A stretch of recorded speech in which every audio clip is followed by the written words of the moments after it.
University తెలుగులో విశ్వవిద్యాలయం విశ్వాన్ని అందులో ఉన్న విద్యార్థికి పరిచయం చేసి ఆ విద్యార్థి ద్వారా విశ్వనరుడుగా మార్చి వాళ్ళని సమాజానికి ఉపయోగపడేలా తీర్చిదిద్దేటటువంటి ఒక అద్భుత వ్యవస్థ. ఒకనాడు తక్షశిల లాంటి కాశీ లాంటి విశ్వవిద్యాలయాలు అద్భుతంగా సాగాయి.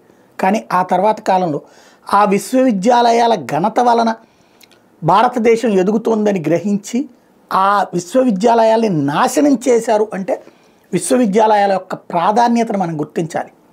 నలంద తక్షశిల లాంటి వాటిని తగలబెట్టారు, ధ్వంసం చేశారండి.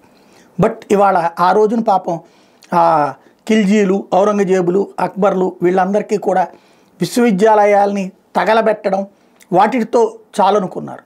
కానీ ఇవాళైతే సరికొత్త విధ్వంసం జరుగుతుంది, రాజకీయ విధ్వంసం. అందులో రాజకీయ నియామకాలు, వైస్ ఛాన్సలర్ నియామకాలు రాజకీయాలే, రిజిస్ట్రార్ల నియామకాలు రాజకీయాలే, ఉద్యోగుల నియామకాలు రాజకీయాలే, ఎక్స్టర్నల్ ఎంప్లాయీస్ నియామకాలు రాజకీయాలే.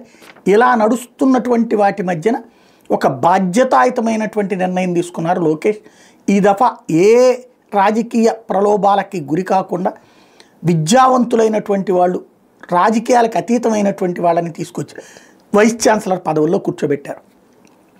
కానీ సాధారణంగా ఇప్పటికే అక్కడ గ్రూప్ కల్చర్ పెరిగిపోయి, పార్టీల కల్చర్ పెరిగిపోయినటువంటి ఉద్యోగులు సాధారణంగా మాట వినరు, లేదా ఏదో ఒక పెతలాటకం క్రియేట్ చేస్తారు. విద్యార్థుల్ని రెచ్చగొట్టడం ద్వారా లేదా అవినీతి ఆరోపణలు చేయడం ద్వారా ఇబ్బంది పెట్టే ప్రయత్నం చేస్తారు.